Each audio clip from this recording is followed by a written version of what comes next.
have no idea where this will lead us, but I have a definite feeling it will be a place both wonderful and strange.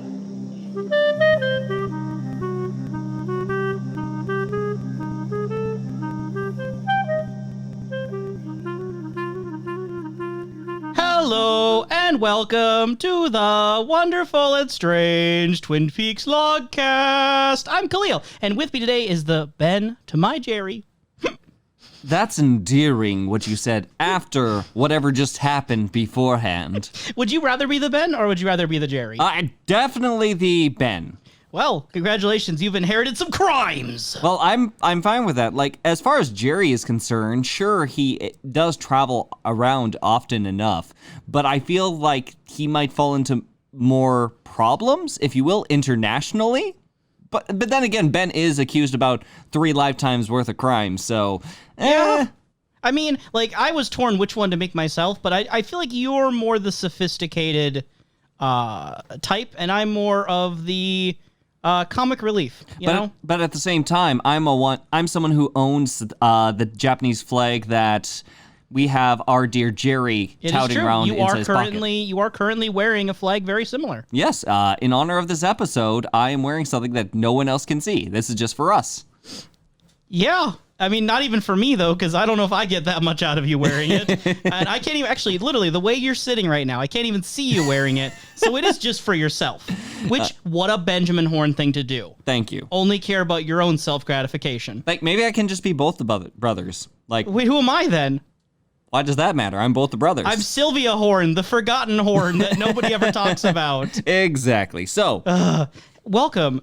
We're talking about episode 15 today, also known as Drive with a Dead Girl. I don't know if that's like the action that's happening or if it's like a command. Like, okay. I know I've probably asked this a lot. Yes, you have.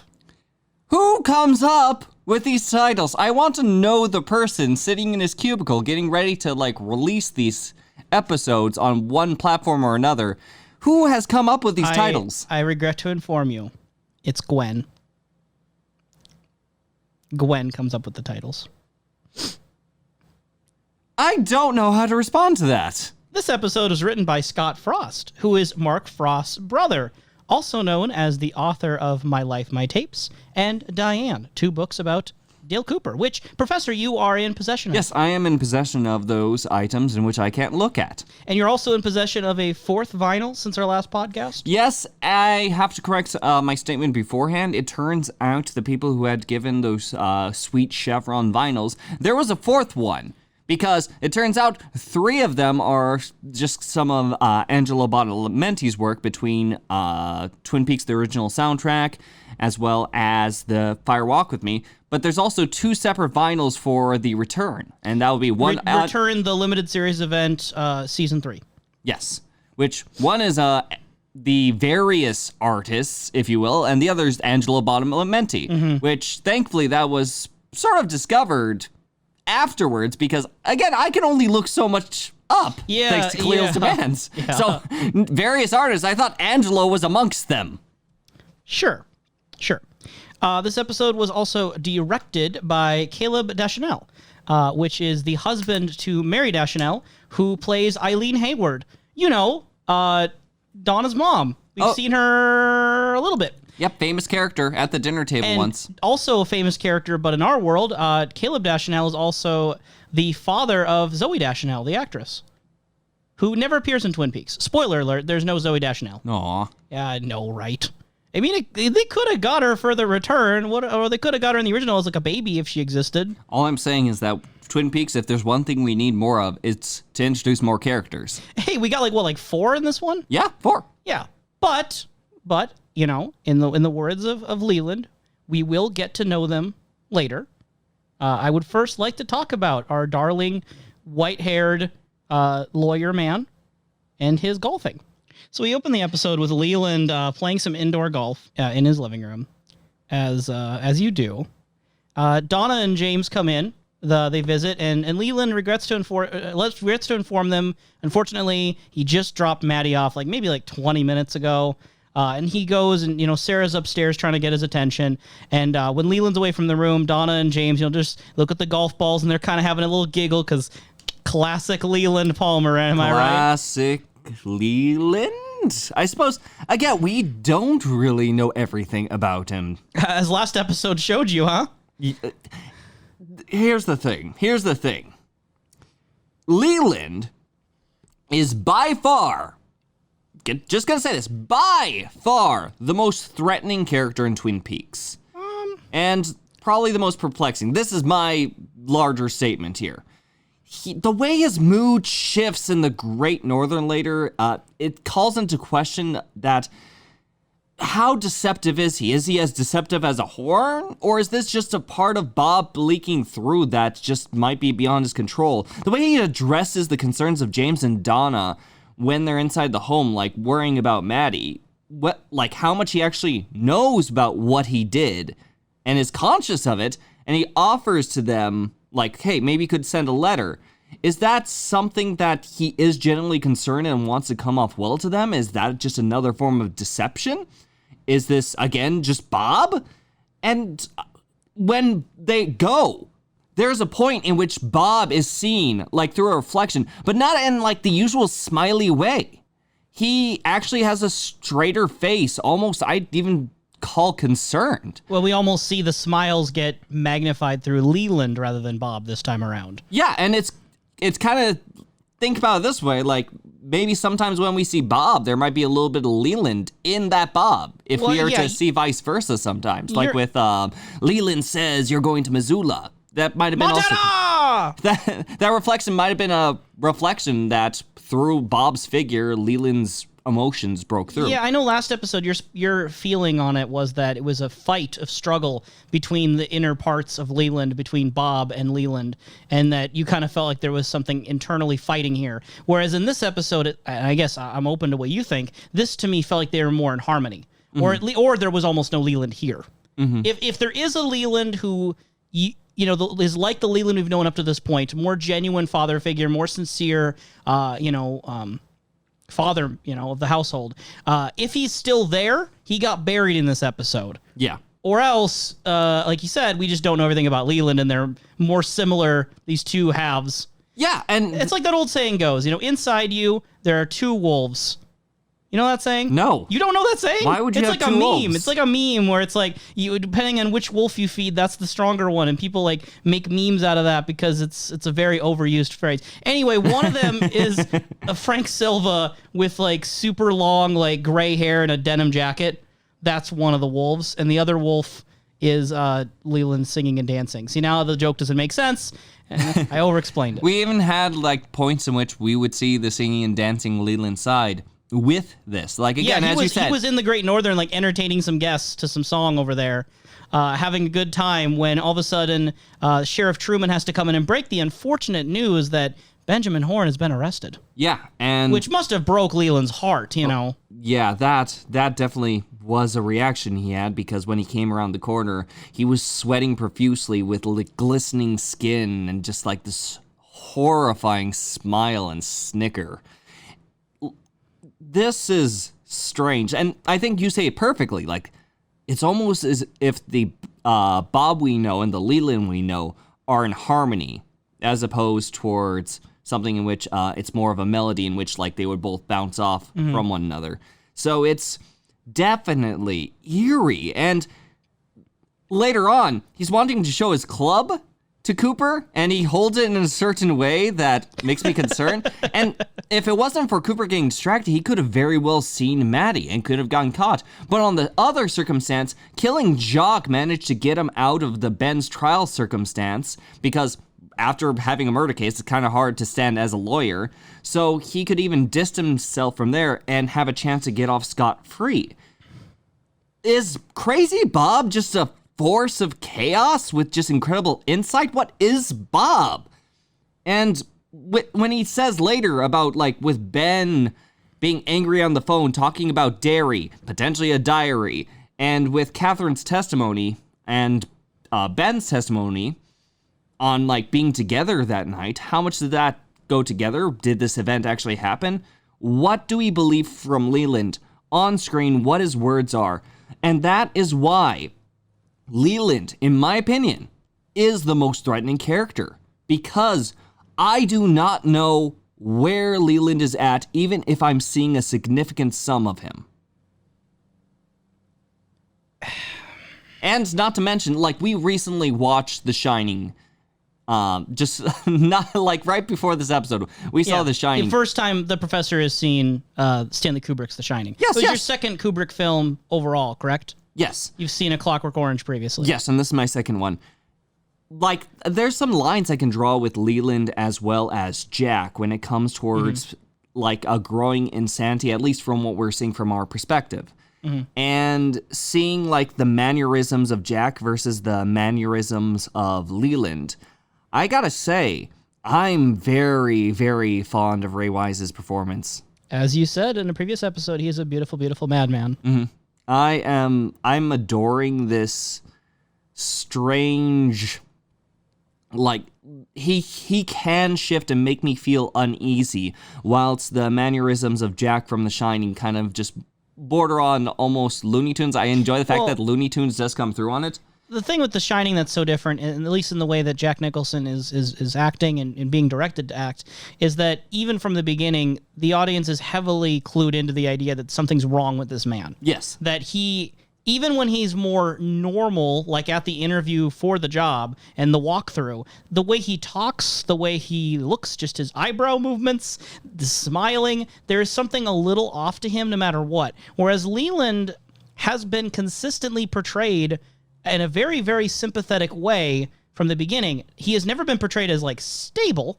He has been through serious trauma, and he's reacted in very, very extreme ways, whether it's through the aggressive dancing at, like, the Hayward household when I think it was Gertrude was playing the music, you know, kind of aggressively on the piano as he was singing and dancing, and then just collapsed. By the way, fun little thought I couldn't emphasize it too much in the previous episode, but when he collapsed in that moment was when he was singing about Judgment Day, and that's when he collapsed. Fantastic. So again, premonitions happening there. Premonitions, and when he pale killed horses. When he killed Jacques Renault, again, initially it kind of came across as a desperate move from a father to try to find closure, but now again, tying up loose threads potentially. Yeah, there is definitely a benefit, especially with the length of time that we spend with Leland and seeing these different forms, that makes his more dramatic moments all the more stand out, if you will. This was a person that a few episodes ago we saw him whimpering and sealing himself inside of a little chair, and in this episode,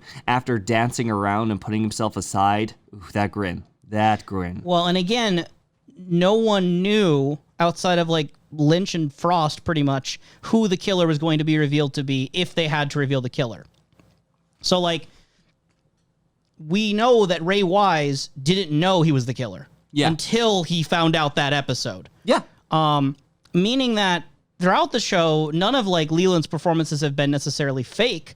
It's just that no one knew if they were or were not the killer and kind of had to play it that way. Now, mind you, there's still that sort of sense of me, like that 1% in the back of my head that's thinking to myself, we didn't see him kill.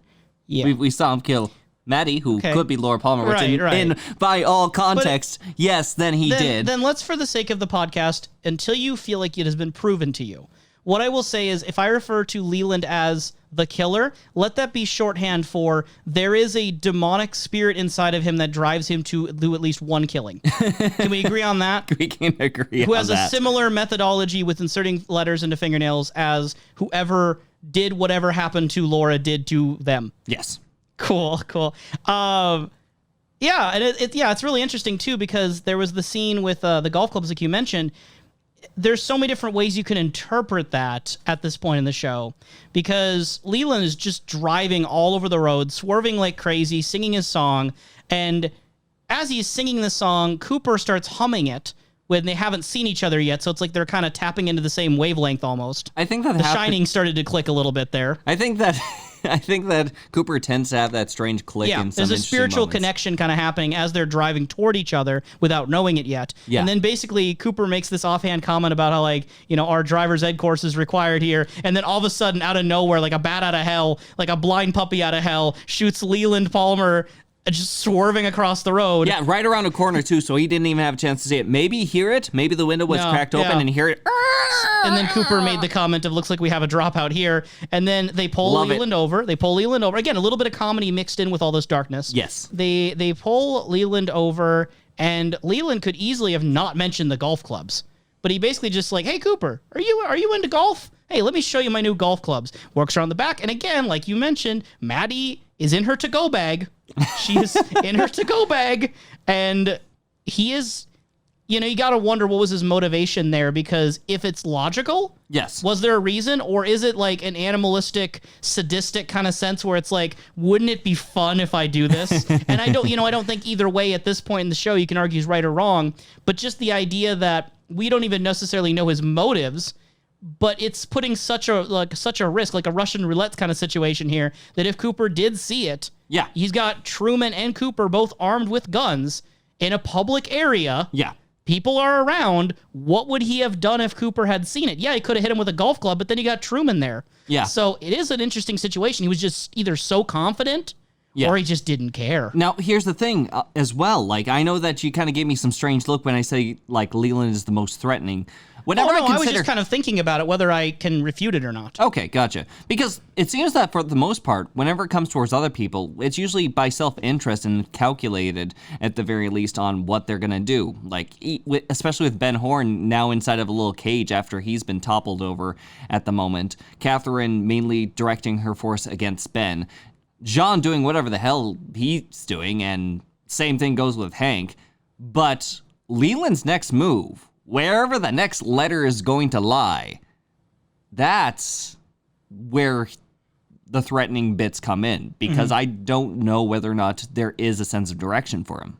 And again, it really, once you realize that Leland has this side to him, it calls into question a lot of earlier scenes, which, the individual writers and directors of those episodes, they didn't know if they were setting up foreshadowing. Yeah. Meaning, like, when Leland is the one who says to Cooper and them, I know this man, I recognize this face, back at that summer house in Pearl Lakes. Now that we know that Leland was possessed by Bob, was that a moment where Bob was in control, feeding hints? Because, a lot of serial killers do that. They give hints to the law enforcement, kind of, it's part of the thrill for them almost. It's, again, like similar to this comments to the cops on, hey, by the way, this happened with Ben, like, talking about dairy. Like, do we believe that statement? Well, I don't believe the dairy one. I'll get to that in a second. But, yeah, going back to that one with the Pearl House.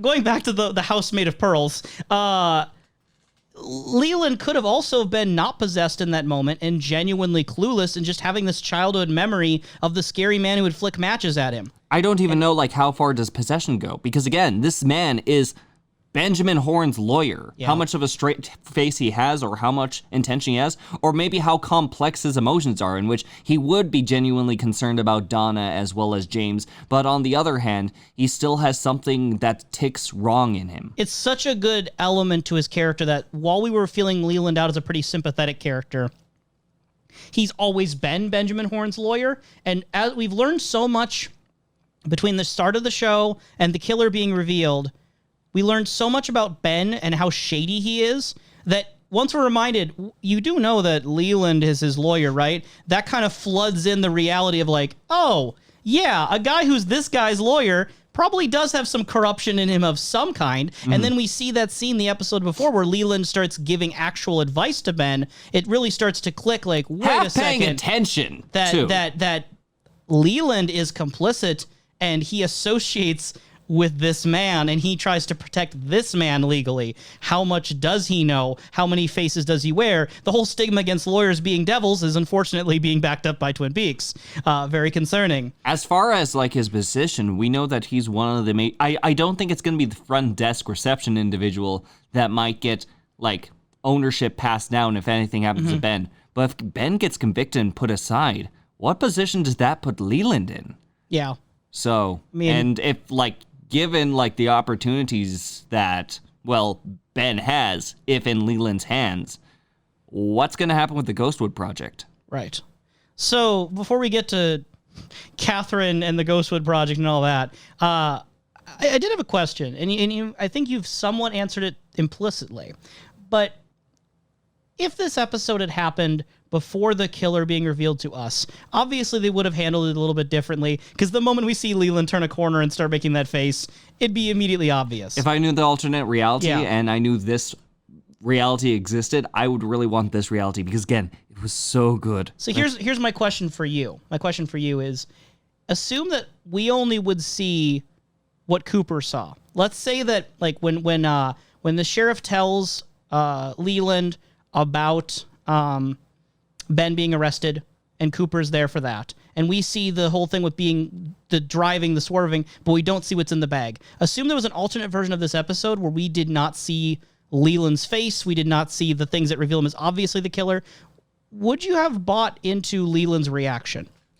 How would you have felt? Would you have been like, this man's obviously the killer, or would you, like Cooper, have noticed it but not on the spot said anything about it? I would say that it definitely would be something I would likely notice and really try to initiate conspiracies. Like, okay, wait, is Leland okay? I don't think Leland's okay. At the driving especially? Yeah, with the driving and the way that he holds the club while approaching Cooper. That's a an point obvious of tension. red flag. Let's assume that we didn't see that either, because that would also be... Let's assume we see the shot from Cooper's back's point of view. We don't, we're seeing Cooper in front of us. We're like Leland's behind the cameraman. Yeah, I don't know. We see a shadow of a club hanging over. Here's what I'm gonna say. I love the fact that Twin Peaks has revealed someone who could be potentially the killer. You love the reveal. I love it at this point, because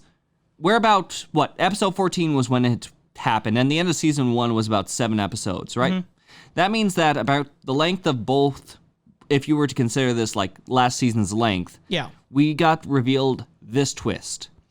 This switches the dynamic a lot on how not only the directors are going to handle a character like this, like us knowing what he's up to and him running amok, as well as what Cooper is going to do about it. I think that I can see with some people, especially with the length of a season, without an answer like this, some people might run out of steam. Like, okay, this is a bit of a longer mystery. We're going to put this aside. People were getting very frustrated that there wasn't an answer by this point. Yeah. So when this was revealed and the power dynamic was shown, it has shifted the tone a little in Twin Peaks, and I think that is refreshing. I think I really do enjoy it. And this is and you don't know the full controversy of the statements you're making. I've alluded to it in the past, but understand that David Lynch, who is, co-creator, Lynch has gone on record several times saying he never wanted to reveal the killer, ever. Okay. So there is a lot of different opinions, about the way the killer revealing was handled, if he ever should have been forced to reveal the killer. I've seen a lot of people take the stance that ABC and the executives forced Lynch's hand. Lynch, his vision was compromised. The killer should not have been revealed. It hurt the show, etc. I think that I would agree with that more if it was something that at the end of this series, that was the sake. But revealing it now was probably the best time to do it. Mm-hmm. So you would have preferred the show to end without a killer than the last episode suddenly give you the killer? Yes. Okay. I think that revealing the killer either in the middle or at some point to subvert the expectation of, like, this is what we've been building to all this time, not only avoids the messiness of...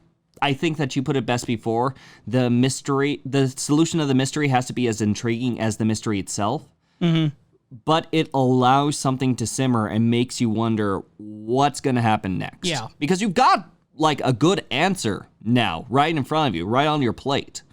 Where is this going to take this? And it's going to mainly rely on the strengths of the characters and foundations they built up to this point. Yeah, just to quickly draw it to some of the behind-the-scenes Shining discussion we were having. That was a conversation you and I were having, because I haven't read the Shining book by Stephen King, but I've heard about some of the differences between them. And without getting into it too much, there are things that are explained by King in the books that Kubrick, in his directing, does not reveal, makes it actually more unclear than the book did. And I am a fan of that, because I think the answers that King provided were not as satisfying as the mystery. And that's kind of, again, my benchmark is that the answer has to be as good as the mystery. I think that the answer has to be because of the mystery as well as the execution of how you present the answer. I think the answer of Leland so far has been as good as the mystery. I think that the reveal mixed with the execution has. Yes, yes. Before we move on to Ben and Jerry, I do want to say on the earlier point, I think that looking at it now, and again, my opinions might change my next rewatch, but if I could levy a little bit of criticism on this episode, which I do like this episode, I do think that the way Leland reacted to Benjamin Horne's arrest, if we didn't know he was the killer, would have felt off versus way Leland's reacted to things in the past. It felt to me that Leland was faking his way through his answer about Benjamin Horne. He didn't react as strongly in the moment to Benjamin Horne being arrested as I think if this arrest had happened like earlier, like 3 episodes ago. I think that still is something very interesting to at least talk about, because if it doesn't seem as strong, is that a sense in which like Leland feels more confident, Bob feels more confident? And again, going back to the golf clubs, Leland might be very confident right now. But yeah, to me, it felt like a different kind of reaction than the way we've seen Leland react before.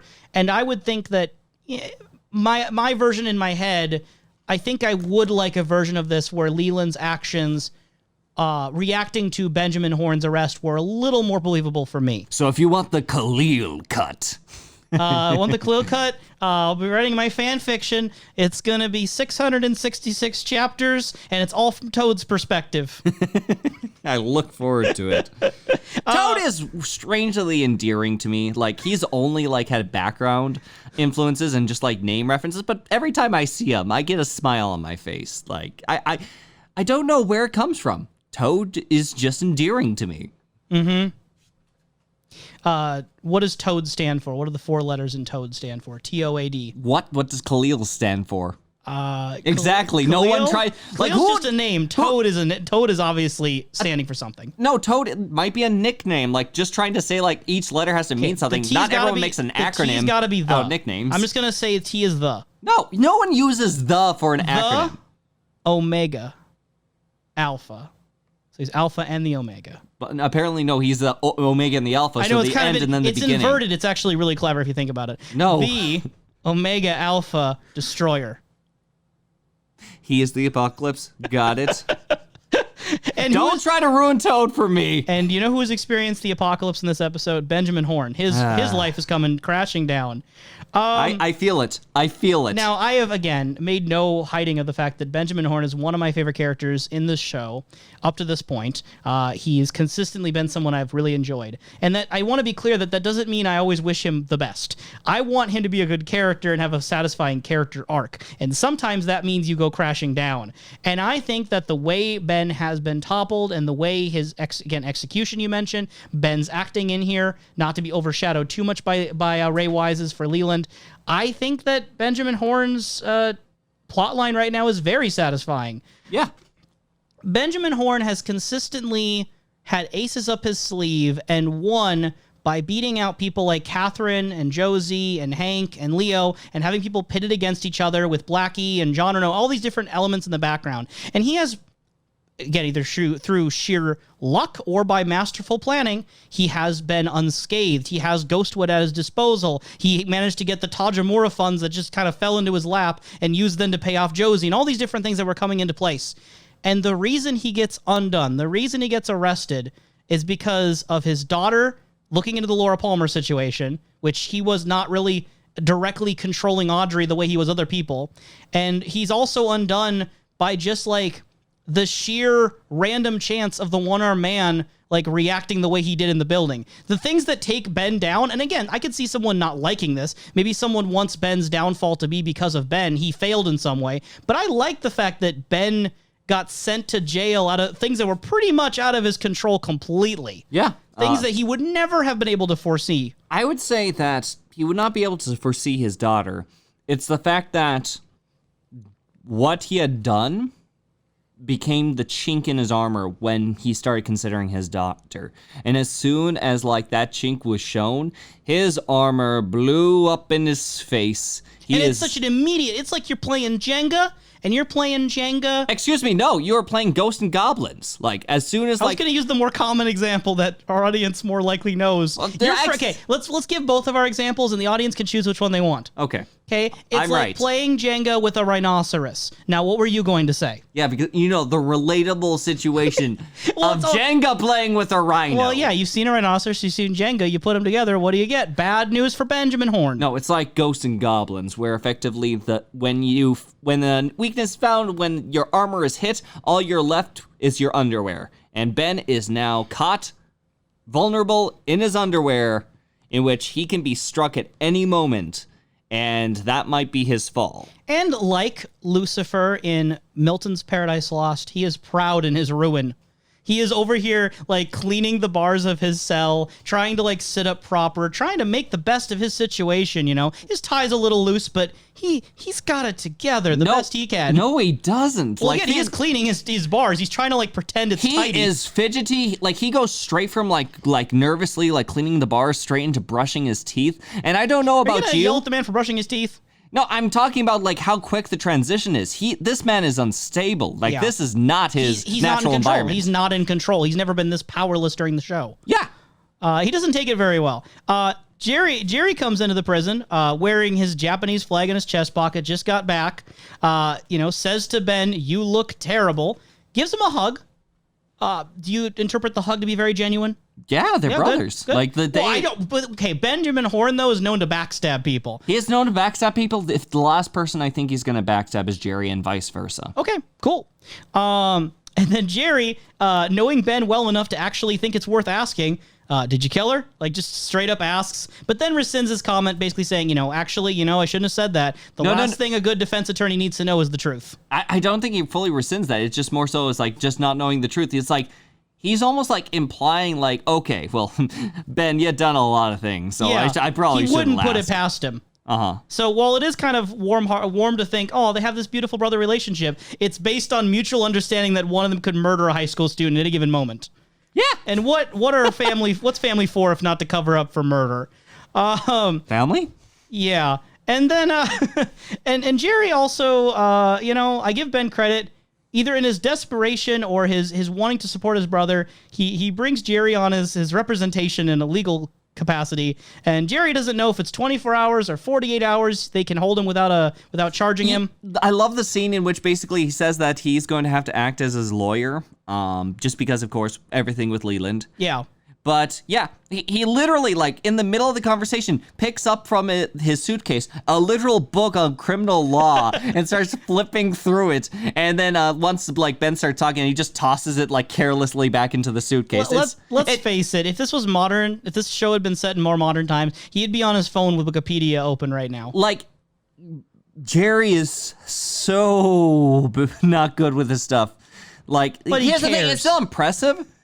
It's still impressive that if he did go through with effort, I don't know if he ended up doing anything shady, but if he did put forth his effort, even if he's the last in his class, even if he had passed the bar after 3 attempts, even if he is banned in 4 states from practice, that still takes a lot of work. Yeah, good job, Ben. Jerry. Good job. Well, good job, Ben, for putting up with this. Good job, Jerry, for doing it, I guess. And then they're kind of reminiscing about their bunk beds, their first room together, where Jerry was on the top bunk, Ben was on the bottom bunk. And we get Muppet babies. And we get Louise Dombrowski. Why are you bringing up Muppet babies right now? Because it's like checking out the baby lives of the Muppets. But in this case, it's the Horn babies. I think even by my standards, you're stretching it right now. No. This is the prequel I wanted. Like, to get flashback moments to see the past. And we just get this fun. Oh, yeah, you wanted a flashback episode since, like, the end of season 1. Yeah, that's where the Muppet babies came from. You got 5 minutes of it. I got 5 minutes. Hopefully we'll get more. I look forward if we do get a chance, but this is a promising point. Okay. In which we see that, what was her name again? Louise Dombrowski. As far as Louise Dombrowski goes, we get to see her dance around with a flashlight in this very eerie, flashy scene. It looks like very eerie? choppy. I didn't think it was eerie at all. It's eerie not in, like, tone, but visual. Like, it's choppy, it's silhouetted. It's something that not necessarily causes unease, but definitely has a feeling of strangeness to it. And at the same time, it might just be that dreamlike quality we keep bringing up, especially with Jerry. I think it's more, the way I interpret it is that we're seeing it filtered through their hazy memories and the way that maybe they would have perceived it in their younger ages. There was this sort of mysterious scene. I don't get eerie from it. I do get Audrey from it, though, because I think she looks like Audrey. It's not the same actress at all, don't worry. But I think that the hairstyle combined with the idea of dancing has her echoes there. The dancing is nothing like it. I suppose we'll just agree to disagree on both our ends. But regardless, we do get a sort of look at the younger horns, if you will. Not as choppy as the what they're looking at inside their memory of this silhouetted flashlight girl. And yeah, no, it looks like they're having a good time. And it prompts Jerry to ask, I think it was Jerry, Lord, what's become of us? Now, which is just very intriguing whether or not they see that as the highlight of their lives and what they've come to at this moment, or what you want to interpret from that. I think it's a really beautiful idea that is a highlight of their lives. Like perhaps, but it says something very interesting about their characters that's a memory they both hold very dear. I suppose so, but there's this very I don't know if they're around the same age. It looks like someone who is maybe a couple years younger than where we are with Audrey and so on, but the Horn Boys kind of look like they're in their early teens. Mm-hmm. Maybe this individual was like a babysitter, or maybe it was just someone who somehow snuck in. I wonder if we'll ever get to see more of this Luis in the future. And I wonder too, even though I've seen the show. I don't know. I think it's interesting that these two boys, probably just about to enter puberty, if not very early stages of it, one of their kind of strong memories was this scene of this woman or young girl, however old she was supposed to be, dancing in the darkness with this flashlight, sort of that mysterious, unknown idea that they together, right with each other, were able to witness kind of from that distance, knowing the kind of people that Ben and Jerry became, and knowing what One-Eyed Jack's kind of is with its sense of mystery and sensuality. There's that sense in which there was a very pure origin. And again, I would say it's pure. I mean, if nothing else, it's a very normal origin. The idea of these two boys just kind of in wonder at seeing this girl they find attractive at this age where they're kind of just awakening these feelings.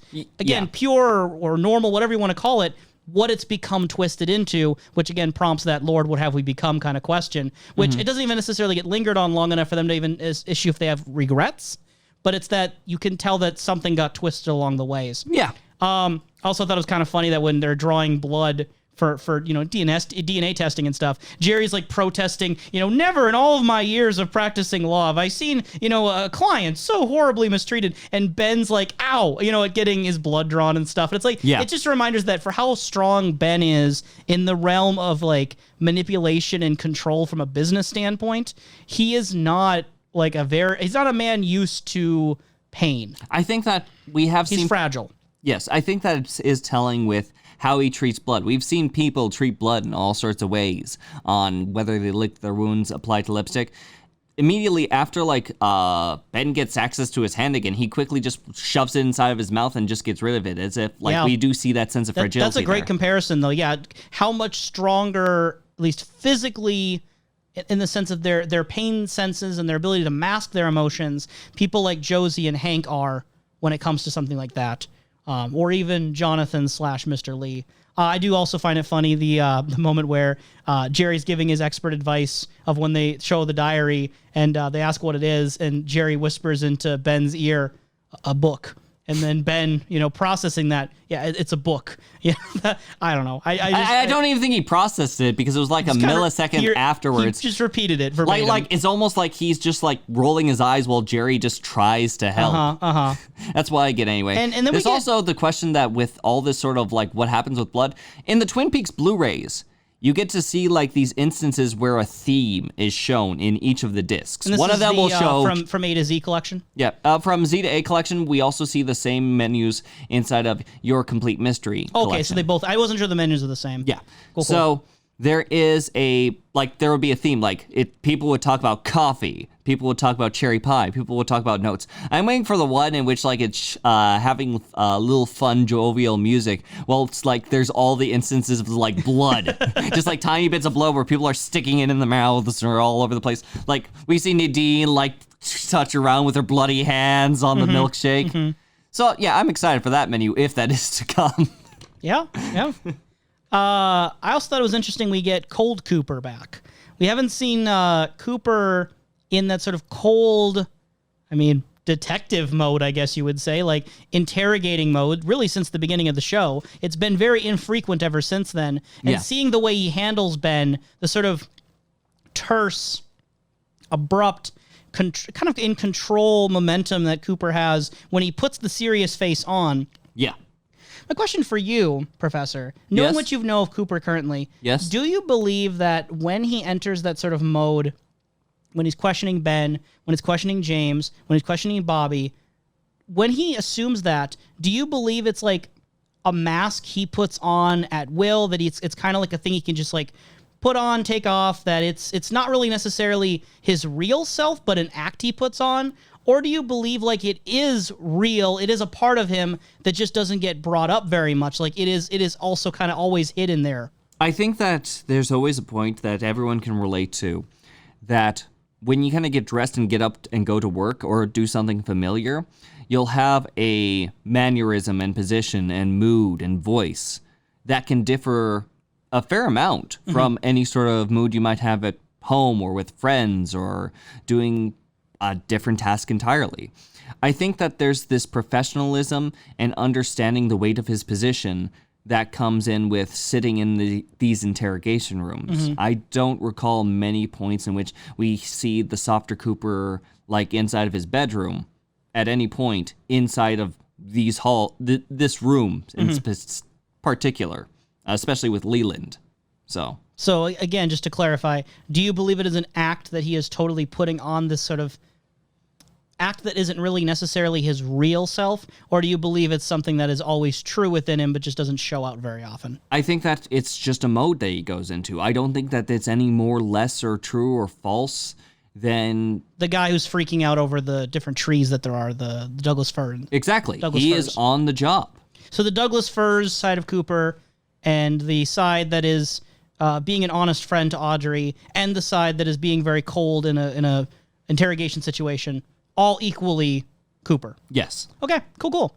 Someone who is treating Ben in a not so cold but very jovial manner are Catherine and Pete in this episode. Cold maybe in their actions, but having a lot more fun than Cooper is with it.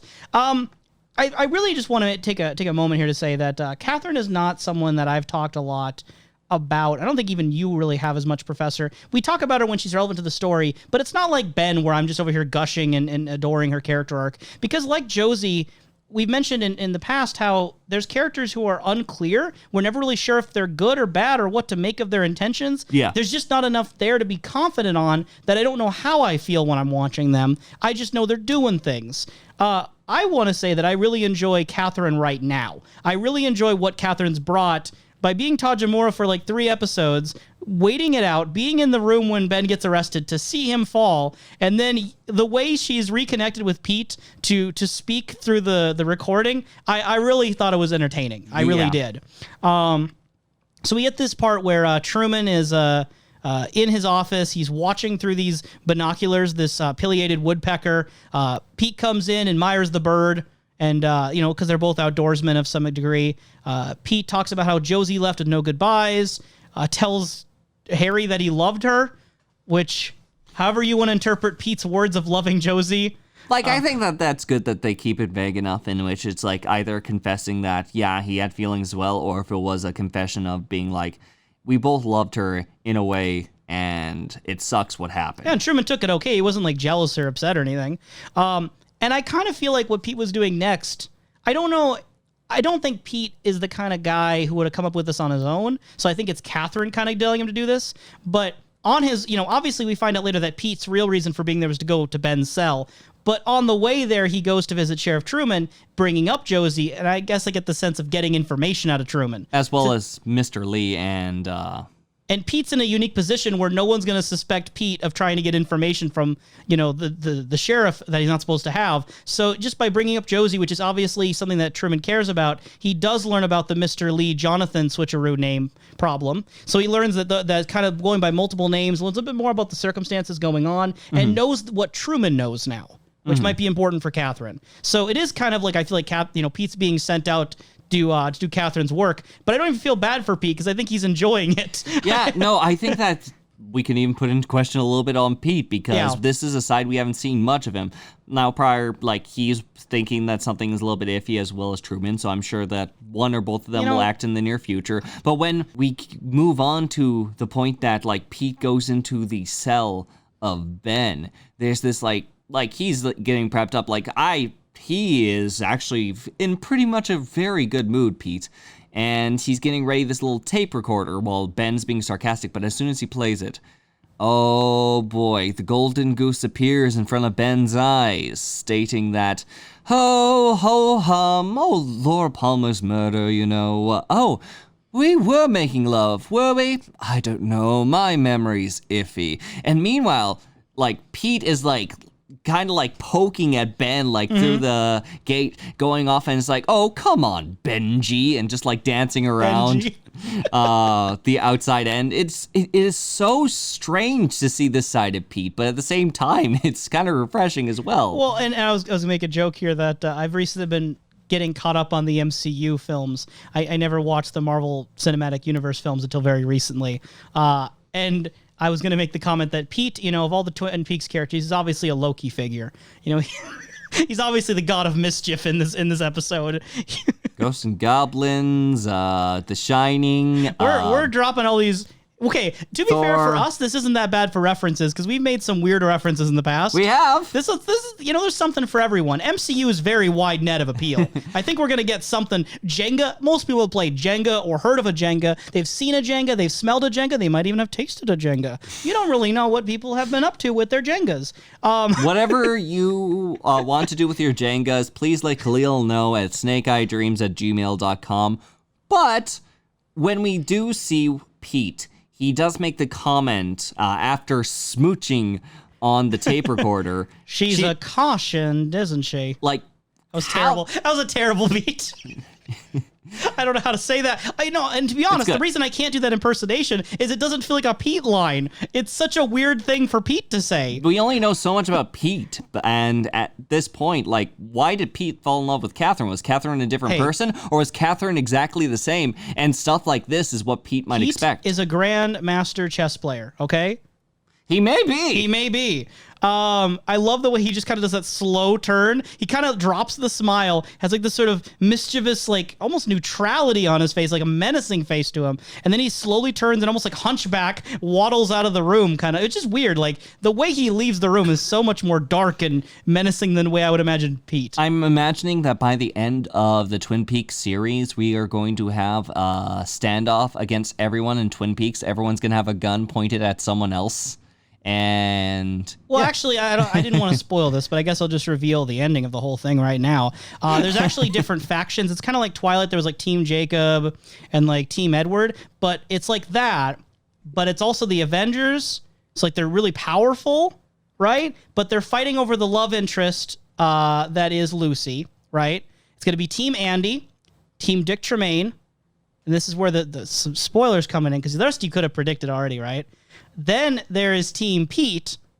Okay, he has eyes on Lucy too now. And then Team Toad. And of course, I said earlier Toad's real identity, so you know how this is all going to plan out at the end. Beyond Kalil torturing me, having me choose between Pete and Toad. Which one is going to get Lucy's affections?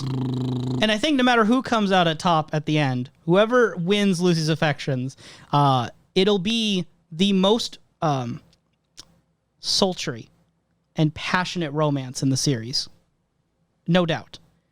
In second place, maybe, is Bobby and Shelley, who continue to shower each other with affection, and you've never reacted with an upset reaction the way you always would with James and Donna and Maddie and their stuff. Because at the very least, with Bobby, the dynamic is far more interesting with this, even though he is being very irritating at this point. In fact, the way that he actually behaves like a parasite almost makes me iffy, in which, like I said in the previous episode, where who's owls and who's not owls, it kind of turns my eye to Bobby just because of his literal parasitic nature. I really feel like Bobby was changed quite a lot from season 1. And I don't know if that was intentional or just kind of the writers... He was left in like the C tier category of importance for a long time. It seems like he might be getting more important now that we have this cassette tape. We had some mild parasitic matters with Leo. Some mild, but now, you know what I mean? Like, he hasn't been as active in the main storyline. Yeah. And as a result, he's kind of fallen aside. What do you think of Bobby's bandana look, by the way? What do you think of that? He's wearing a bandana. Look good on him or no? Or? I don't know. How does Pete's shirt look today?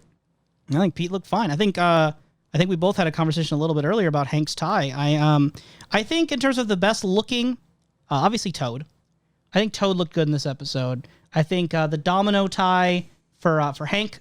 Honestly, we'll get to that. Near the very end is Bobby's bandana. I'm not a fan of Bobby's bandana. You're not a fan? It's not a look I really vibe with.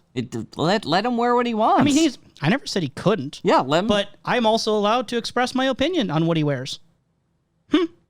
Don't be cruel to him. Hey, I mean, obviously, if he likes his bandana. Obviously, Shelly's into it. You know, she comes into the room covered in like bandana red positive. sauce, which looks, again, blood-like. Comes in there and Bobby kisses the sauce off her upper chest area. There's puts the letter on this filthy counter. The letter he's going to give to Benjamin Horne, because in that cassette tape, that which by the way was in the boot. Which by the way, he doesn't really leave his name or an address or any contact with it. It just says, "Hey Ben, we need to talk." Who's we? Yeah, right. We were kind of speculating earlier whether Leo was aware or not of what was going on when he kept saying new shoes and redirecting them toward the shoes. Well, now that we know what the cassette tape has, another way that it could be interpreted is that if Leo is doing this on purpose, it might not be to help Bobby, it might be to get back at Ben. Oh, actually, I think that I do understand, because it seems that he was re-recording the tape onto a separate tape, just so that he'd have a copy. And maybe he'll send that also. It looked like he already closed the envelope, but hey, maybe he'll pop it in I also later. want to point out that if Leo... The fact that Leo recorded his conversation with Ben shows more tactical, foresight than anything we've ever seen Leo Johnson do.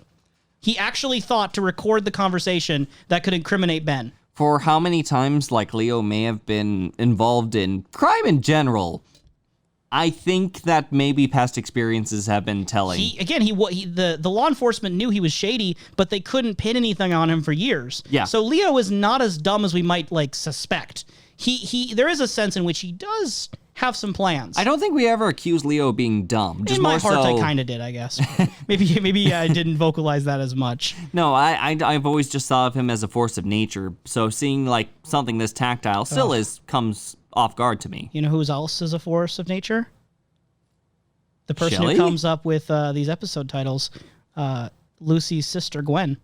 No, we're good. Let's move on. No, next section. She is someone. Clearly Let's she's go good, forward. Clearly, she's good at naming things accurately because she sees the Native American man and calls him Eagle Eye. So she has a knack for names. Why did we need Gwen? Lucy went off. Quota of new characters. Lucy went off to see her sister and her brother-in-law. Yeah, and just that's to the check plot out the of Fire baby. Walk with Me. You don't know that yet, but the plot of Fire Walk with Me is Lucy and Gwen. I was thinking that she's come back, after that, and maybe those phone numbers, maybe it was a front to something. Yes, this does confirm that the baby's real, but why did we need Gwen? Why? I mean, you've never really reacted that way with any new character before, so I'm curious, what makes Gwen the why situation when Clinton Sternwood, the Viking cowboy, the new characters we meet in this episode with Vivian and Ernie we're going to get to in a moment, with all the new characters we've seen at various points in this season who come in and come out, some stick around, some don't, why is this the first why? Okay, for one, she comes in after having baby, and it's something which, when you visit someone, I don't expect you to usually come back with them. So it's okay, well, that's strange, but you know what? New character. All right, let's see how this goes.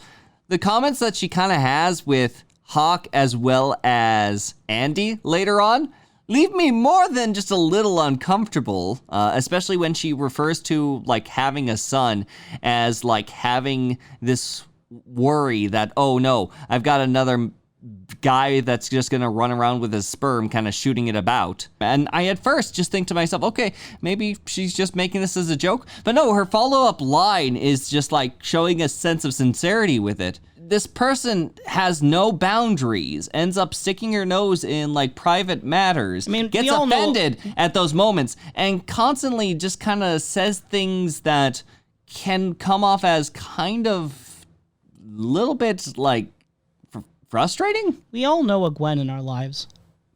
Maybe, but that doesn't make me feel any more welcoming to a character that, again... Hey, I look forward to Gwen warming up to you and her being your new favorite character. I'm sure that when she finds out with her second husband, Dick Tremaine, that fondness is kindled and they go off to have great times together, I'm sure, that things will be great. How did you feel about Vivian and Ernie?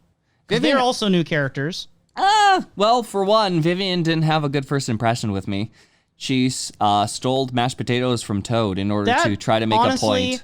Toad's taters deserve justice. They do. They do. Like, Toad should have either stood up for himself or Norma should have stood up for Toad. Someone should stand up because this man had his potatoes taken just because Vivian couldn't believe her own daughter, like, at face value. It is a strong way to characterize Vivian, that she would have the audacity of just reaching over with a fork, grabbing some random person's taters, be like, they're pretty good, and just, like, not apologize, not say anything, just, like, eat the taters like she owns the place. Yeah, it's like, I would just and go... And she owns Toad.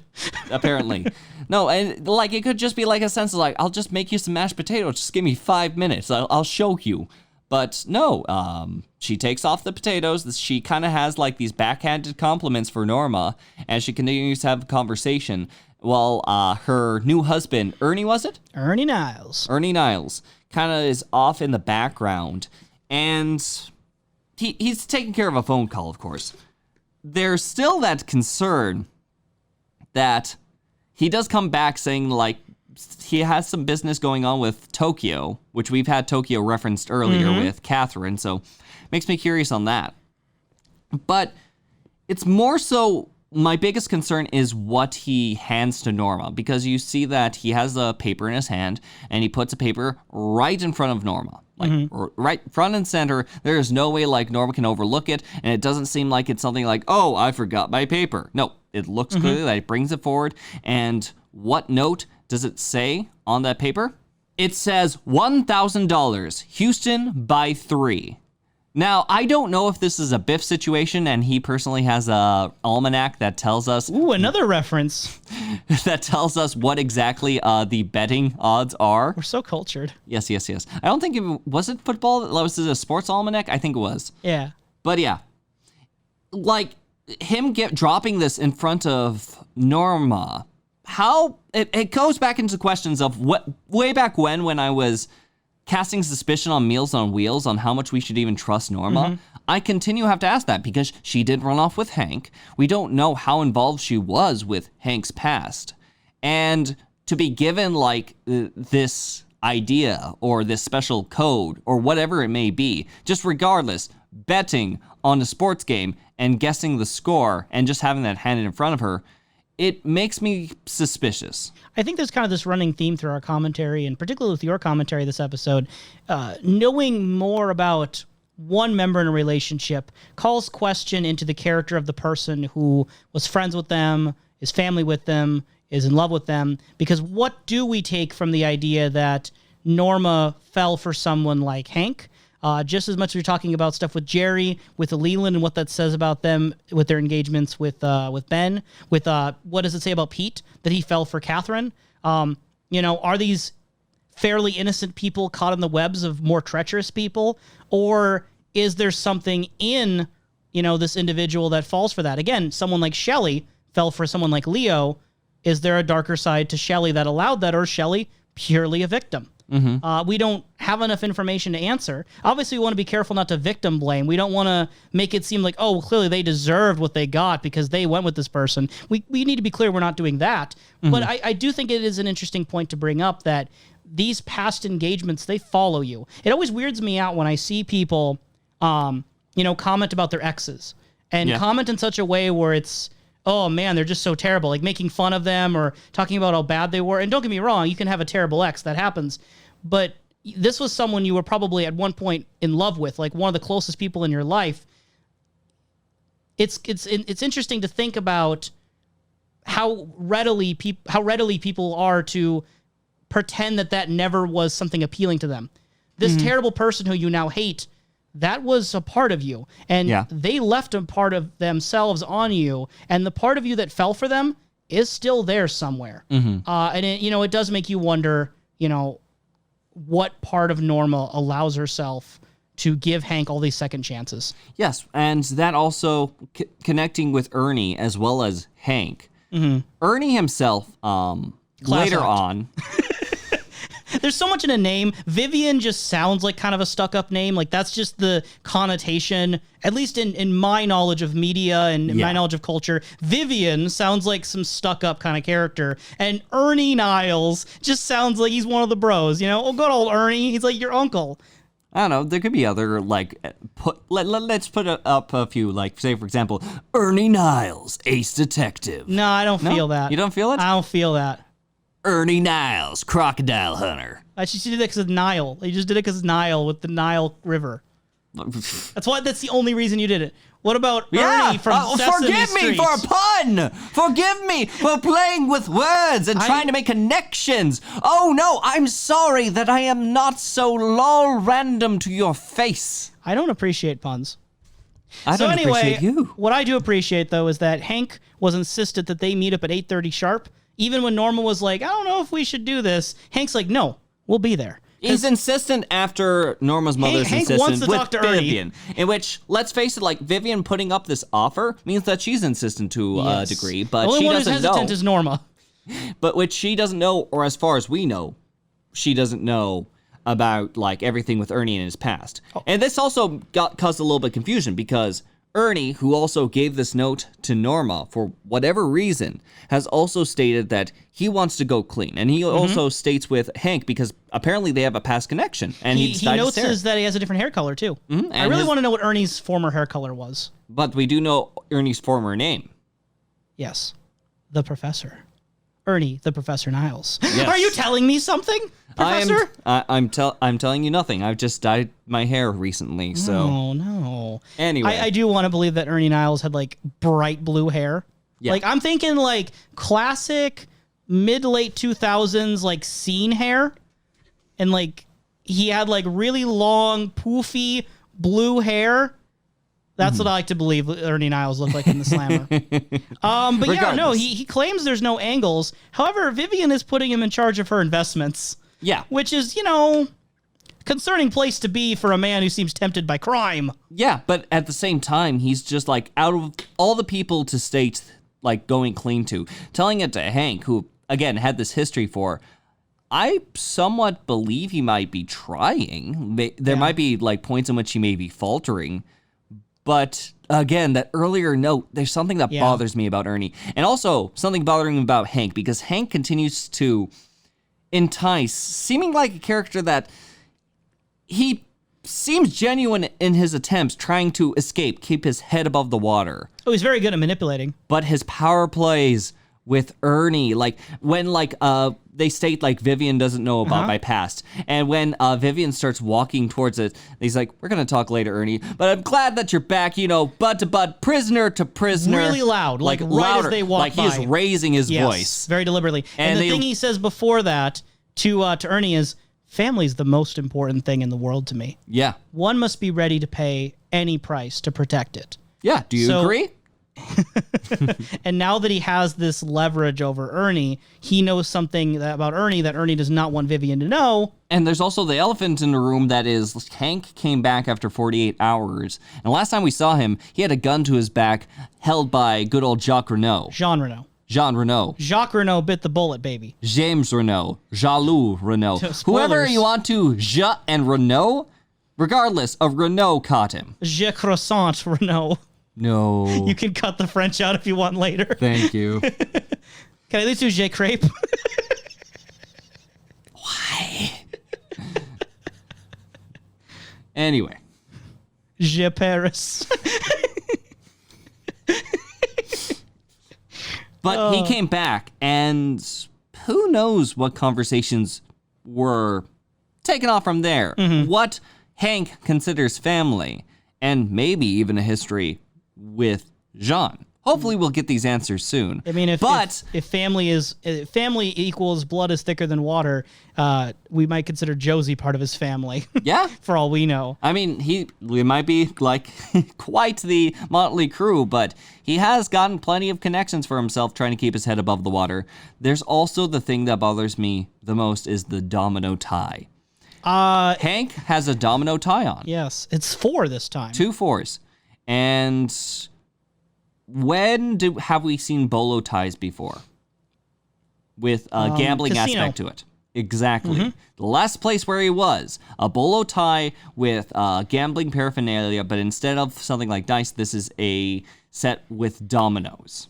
I do just enjoy the in-world absurdity that, like, he had to find a way to incorporate dominoes into his attire. Or it just might be something extra that he got during his 48-hour stay. I don't know. I'm waiting for next appearance. He's wearing like a hat that like clearly he stole from someone who works at Domino's Pizza. I think that... Just wearing it over his outfit. I think more than anything, it's a communication to the audience, and I could be completely wrong, that Hank has taken up a new employer after his talk. That's a good theory. Can't confirm nor deny, but I like your thinking. Yep.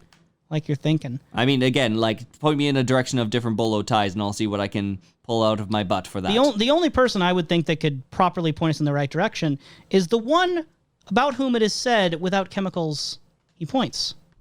Which would be because, again, it seems Cooper's been wrong multiple times. He hasn't got his ring back yet. And we're keeping that man off chemicals pretty hard right now because we have him cooped up, pun intended, in the Great Northern, just like basically a rabid drug dog just waiting to sniff out whenever Bob reappears. They just keep him locked up in this room. They have a nurse watching. She's popping up her bubble gum as we cut to the scene of the one-armed man. He asks for a glass of water. Clearly, it is Mike in charge at that moment based on the quality of the voice. She leaves, and who would have thought it would happen? When she leaves, he tries to make a break for it by attacking the officer, says he's sorry, whether you believe him or not, and then escapes out the window. Yeah. And by the way, have we ever complimented just like how much range We have not. Yeah. But Honestly, we should. You're right. It's overdue. Yeah, as far as it goes, between Mr. Gerard as well as Mike, just the sheer sounds alone and how he plays off both characters is very impressive. This is a person that I would probably expect to do an Alan Cummings situation where he does like a one-person show on like a stage, if you will, playing all the characters. He's got some insane range on him, and that's awesome. The casting in Twin Peaks in general is extremely strong. Extremely strong. And I think it's easy for someone like the One-Armed Man to get overlooked at this point in the show. And earlier, Frank Silva, who is Bob, just has to appear and look like himself. Yeah.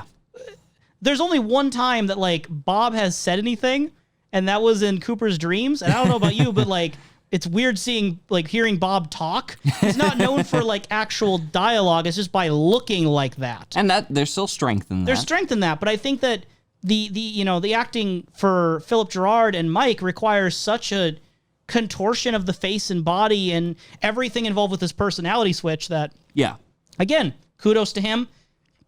Just as much almost as Ray Wise. Yes. They're incredibly talented actors. So we get the scene later where the one-armed man gets captured again by Hawk. Hawk just has to keep getting sent after him so many times in this show. Hawk is running around all over the place. He is doing all the work of the police force. Literally, as you made a comment as we were watching, Hawk is the only police officer. Everyone else is an actor. And I'm kind of led to believe that because Andy, we only see him if it's about Lucy these days. And Truman is off trying to figure out Josie. Cooper's having Audrey shenanigans. The only one doing any law enforcement in this entire town is Hawk. He is consistently everywhere at once, throwing axes and knives at people who are about to do evil. He's like the Batman of Twin Peaks. So he doesn't even need to hide his identity. He's too powerful. Yes. He brings the one-armed man back, and they have the one-armed man cycle around Ben, just kind of sniffing him out.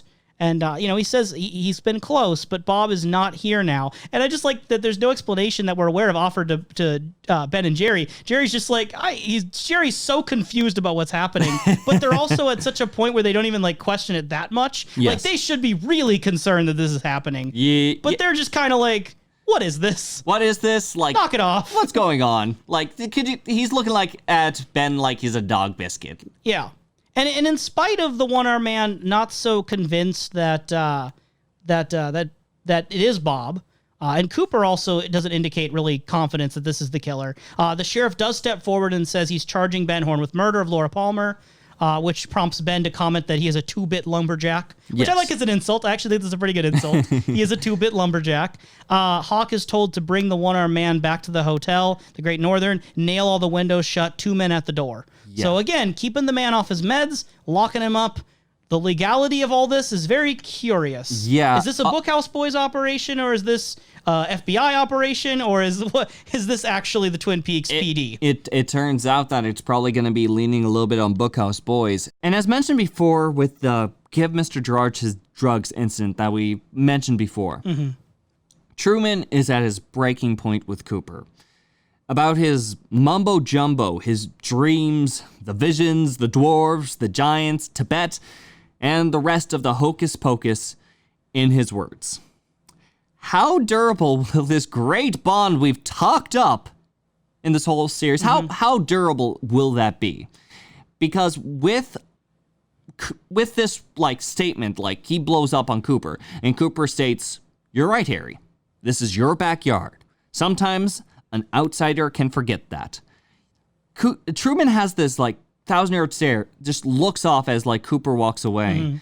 And it's questionable whether or not he might be questioning something like this, whether or not he might just kind of put doubts in himself, okay, maybe I was a bit hard on that, or it looks like he's lost and trying to figure something out, but whatever side of the fence he is on that, we're unsure at the moment. Do you feel that, what do you think Cooper's intentions were when he said that sometimes an outsider can forget that? Do you believe Cooper meant that as kind of a dig at Truman to make him feel bad? Do you think Cooper's feelings are actually hurt? Or do you think he didn't mean anything by it? I don't think Cooper is the one to be spiteful enough or try to dig at Truman. I think that he is honest when he says that sometimes an outsider can forget that. I don't believe that he's not unhurt by it either. I think that there's also that sort of point in which he has to respect his business and respect what his job entails and what Truman's job entails, that when confronted with Audrey later on, he makes the statement that what he thinks really doesn't matter in this situation.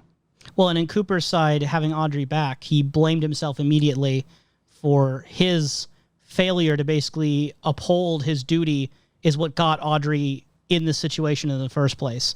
So right now, Cooper might be at a low point, feeling like he is not succeeding right now. Even Gordon Cole notices that Cooper's not quite doing well. Albert had recommended that Cooper maybe not be taking this case anymore. And as if Cooper's not already in a low spot, whether he was hurt by Truman or not, he indicated he feels like an outsider potentially. We then get, near the end of the episode, more unfortunate news for Cooper and his investigation. So we end the episode with Cooper in the hotel room of the Great Northern. It's about 11:03 p.m., I believe. And one of the rare examples that we're certain of the time that we're on. One thing I did want to mention, speaking of numbers, one thing that I want to appreciate. I know that sun tone shift, but let me have this. Always time for numerology when it comes to David Lynch. So, do you remember Leland's license? Yep.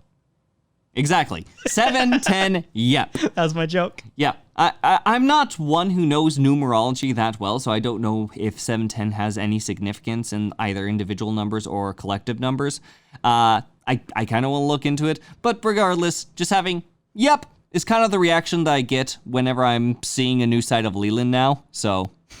So you could argue something weird if you want to really stretch things. I don't really believe this, but 710, you add those up, that is 8. And 1103, if you subtract 3 from 11, that is 8. I don't think that means anything. Nope, but both can potentially be 8. Good. In which this is the 8th episode of season 2, but technically the 13th episode of the series. So, I don't think it means anything. I don't think either. I really don't. But there's a lot of fans who do like to look at numbers, and especially when we get into the return, there's numbers. I'll just say that. There are numbers. There's the concept of numbers. Numbers shall exist in some capacity. So when Cooper is in the room, he has his comfort food on his bedside. Which, can we appreciate this? Because something that popped into my head that I didn't realize before, Cooper's comfort drink when he goes to sleep is just plain milk. That's what the Just milkman white brought milk. in, yeah. Yep, the milkman brought in some plain milk. Maybe it is a vanilla milkshake, but regardless, it is pure white and it has milk likely. Mm-hmm. Meanwhile, his go-to drink, how he prefers his coffee, like whenever he gets up and starts to do his job, is I can't look up quotes, unfortunately, but paraphrasing it is black as the night sky on the moonless night. Close enough. Yeah. So Black as midnight on a moonless night. yeah. So regardless, like having this interesting deep contrast for when he's active and when he is trying to go to bed, I find is very See, and interesting. I would argue that I don't even think that was on purpose, but that doesn't change the fact that it's in the text. Again, I would argue that whether they even intended that contrast, it works. It does. And we can do stuff with it. It reminds me a lot of the chevron pattern, the black and white, the idea of night and day, but being inverted. Oh no, chevron, black, white. I'm going mad with the comparisons. Well, just the idea that there's this kind of frenetic contrast that's been inverted, and that the day is black and the night is white, also that in the red room they speak backwards. There's an inversion. There's red curtains, and curtains are oftentimes presented as showy, and we see how people present themselves through the means of blood, which is also a red in color. Curtains are showy? Yeah, like you open up the red curtains, and that's how you present. And I was thinking something. Curtains conceal. Either way, there's the sense of something behind. It's something the curtain. revealed from behind the curtains. And to be fair, David Lynch loves The Wizard of Oz. Pay no attention to the man behind the curtain. No, he loves Wizard of Oz. I'm sure. It is basically his Bible. You know who also loved Wizard of Oz? The people who made Six String Samurai. Gwen. Gwen likes Wizard of Oz. How does that make you feel? So we get once again returning to the beginning of that scene. He's talking into his tape recorder as usual, talking to Diane, and he says that he feels like he's approaching the end of this journey, but the last few steps are always the darkest and most difficult. So again, sensing this sort of tone in Cooper lately that he's kind of down on himself and down on what's ahead, but also confident that the journey is about to end, that there's a sense of conclusion coming up soon, he feels. He has the wrapping over his gunshot wound, kind of a physical reminder that he's still in recovery mode from what happened earlier in the season, at the end of season 1. There's a knock on the door. Cooper has a weapon in hand in case he gets, someone at the door trying to shoot him again. He's learned that lesson. Yeah. And it's Audrey at the door, who starts asking kind of about her father, the arrest, if what she had done was helpful. Yeah, Cooper's reactions are interesting. We already had the conversation of lies and whether or not you do interpret anything he might say to Audrey as truth or kind lies.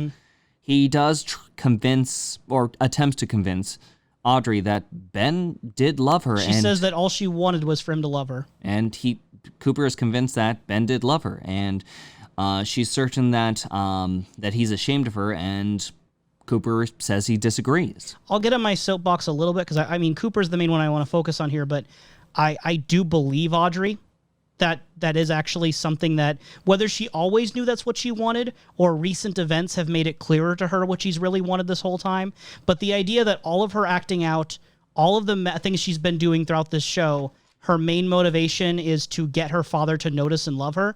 There's this consistent idea that Ben was aware of Laura and had an interest in Laura. Obviously, we know that it did have a darker sexual connotation toward the end of her life, but the photographs he has of Laura in the office and some stuff that we'll get to later that I'm not really spoiling anything, but just there's a sense for Audrey that she understood Laura. She understood kind of Laura's ability to get what she wanted. And I think Audrey looked at that and saw that in Laura, there was this sense of someone who could get her father's attention. And the sad part is that it works in two meanings. She could get Audrey's father's attention, something Audrey didn't get. It seems like Ben might have noticed Laura more than her. But also, Laura got her own father's attention, which has a darker connotation than Audrey could ever have realized. In truth, as far as Laura goes, we do not know how far her influence goes. Right. And I love Jerry's comment on regarding Laura, that when they got Ben's blood, he says that Laura's fingerprints could be on your blood. Yeah. And I really do think that Audrey's motivations being boiled down to, daddy issues might be kind of cliche in a certain sense, but I think it fits why she wants this mysterious FBI agent to whisk her away on this adventure, because in Cooper, you see someone who is powerful in a suit, this strong older man. Again, the Freud in me is kind of starting to tick some boxes right now. And kind of, this really well-spoken, philosophical man, again, ticking some boxes for me right now with her father.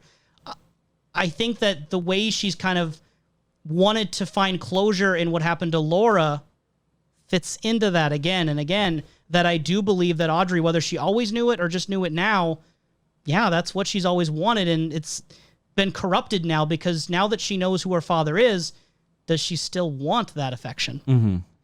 I don't know. We'll have to find out. We'll have to find out. Cooper's conversation with Audrey, unfortunately, is cut very short by the piercing ring of a phone, where we don't hear what's on the receiving end. We don't hear what the other person's saying to him, but we do have him then immediately tell Audrey to go to her room, lock the door, and we go to Cooper meeting the police department in kind of an undisclosed location at night.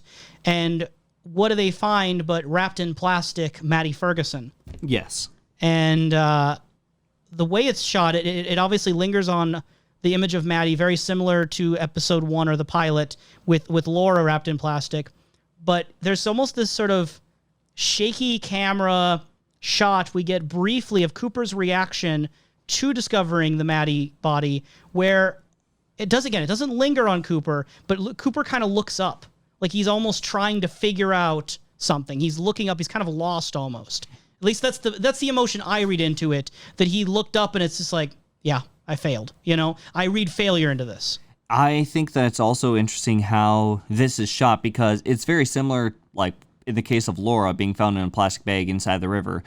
But the difference is literally night and day, because for one, like, we saw the body during the daytime, and Laura was found in the morning. She was found in the morning, and it was this I'd call it slow, in which, like, as, like, the body is discovered, we get the slow picture shots. We kind of linger on this while there's just some mild conversation. Yeah. Meanwhile, there's a lot of tension when we find Maddie. It's completely dark, and when the reveal does happen, it still kind of, like, feels claustrophobic almost, as opposed to the more open area and shots of when we first found Laura. I think this is an excellent episode. It really does leave me curious how much Mark Frost and David Lynch had contributed the ideas that went to this episode. I will continue to say throughout this podcasting series that I think a lot of times people feel that Lynch is the main creator. He's the most important one. And I think sometimes they overlook the fact that a lot of great episodes, at least what I consider a great episode, may not have much to do with Lynch at all. Lynch sets a tone that the other writers and creators have continued. It also makes me personally curious, knowing that this is written by Scott Frost. It makes me very curious, since I have never read Diane. I've never read My Life, My Tapes. I'm curious, because this is the Cooper that he's writing. You know what I mean? Like, this episode was written by the guy who writes Cooper's perspective. Yes. Makes me very curious for the future. Yes, I'm very excited for when we do cover these books, because, again, they sit on my shelf, and I look at them, and they call to me, but I cannot answer their call. Don't listen to the voice. Don't go closer. I know that I've referred to Leland as the killer. Yet you're not 100%. You're 99% convinced that is an accurate way to describe Leland toward Laura, being her killer. So there is that still fragment of doubt. Now, mind you, the thing is that it's confirmed that Leland did kill Maddie, like, on screen. And I'm still convinced, like, Maddie is Laura Palmer. So in some respects, yes, he did kill. But the presented Laura Palmer, whether or not that is Maddie Ferguson. The one we see in the pilot, yeah. The one in the pilot, so, that's the one I'm curious on still. Do you want me to still ask you the famous question we always end on? Absolutely. Then, in the words of Gwen, at some point she's probably asked this, who killed Laura Palmer? I will say that at this moment, no one killed Laura Palmer, because, plot twist, turns out that Laura had a second cousin twice removed that she had The Shining with as well. That I saw The Shining today. Yeah, you saw The Shining, and everyone's gonna know. You will not let anyone forget that you saw The Shining. that she was connected with, and turns out, she swapped her spot with cousin Maddie with her. So we're gonna get second cousin twice removed, Jennifer, who will get either the letters E or R in her nail later, and that is the Laura Palmer. Interesting that you would choose the name the Jennifer, because David Lynch, the director, one of the directors, one of the writers, he has a daughter named Jennifer Lynch. Think of that what you will. It's probably as significant as 1103 and 710. Yep. The number 8. Thank you very much for joining us. And as always, dear listener, we would love to hear from you. Reminder that our email is snakeeyedreams@gmail.com. That is snakeeyedreams with 1D. And then our Twitter is snakeeyedreams with the numeral 1. So snakeeyedreams1 at twitter.com. Shoot us a message. Let us know your thoughts on Toad. Or anything else you want to say, but really Toad. Let us know your thoughts on 710 Yep. And so, listeners, in mood of Leland, we will now say goodbye. Goodbye. Goodbye.